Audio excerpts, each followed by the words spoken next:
തിരുവനന്തപുരത്തേക്കൊന്ന് പോകേണ്ടതുണ്ട്. സെക്രട്ടേറിയറ്റ് പടിക്കൽ പ്രതിഷേധിക്കുന്ന LPST rank holders ഇപ്പോൾ പ്രതികരിക്കുകയാണ്. തത്സമയത്തിലേക്ക്. എയ്ഡഡ് സ്കൂളുകൾക്കും ഇതുപോലെ റേഷ്യോ കുറച്ച് കൊടുക്കണമെന്നുള്ളത്.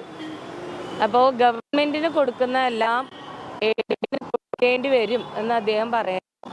അദ്ദേഹത്തിന്റെ ശ്രദ്ധയിലൊരു കാര്യം പെടുത്താൻ ആഗ്രഹിക്കുകയാണ്. 2022 മുതൽ എയ്ഡഡ് അധ്യാപകരെ HSAയിൽ എയ്ഡഡ് അധ്യാപകർക്ക് ഇതുപോലെ ഡിവിഷൻ ഫോള് വന്ന സമയത്ത് 1:45 എന്നുള്ള അനുപാതം കുറച്ചുകൊണ്ട് 1:40 ആക്കി മാറ്റിയിരുന്നു. റേഷ്യോ കുറച്ച് അധ്യാപകരെ അതേ സീറ്റിൽ തന്നെ അവർ നിലനിർത്തിയിരുന്നു.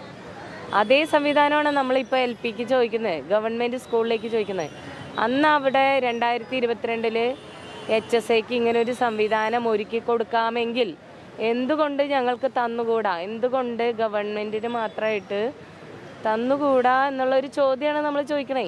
ചോദിച്ച ചോദ്യത്തിനല്ല അദ്ദേഹം മറുപടി പറയണേ എന്നുള്ളതാണ് ഒരു കാര്യം.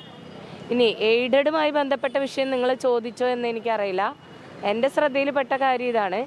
എയ്ഡഡ് മേഖലയുമായി എന്തെങ്കിലും ചോദ്യങ്ങൾ നിങ്ങൾ ചോദിക്കണം എന്നാണ് എൻ്റെ ആഗ്രഹം.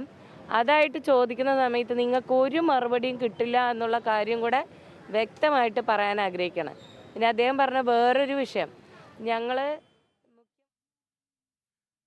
ഇന്ന് മുഖ്യമന്ത്രി നടത്തിയ പത്രസമ്മേളനത്തിലെ വസ്തുതാവിരുദ്ധമായ പരാമർശങ്ങളിൽ പ്രതിഷേധിച്ചുകൊണ്ട് സെക്രട്ടേറിയറ്റ് പടിക്കൽ പ്രതിഷേധിക്കുന്ന LPST റാങ്ക് ഹോൾഡേഴ്സ് പ്രതികരിക്കുകയായിരുന്നു. തത്സമയമാണ് കണ്ടത്.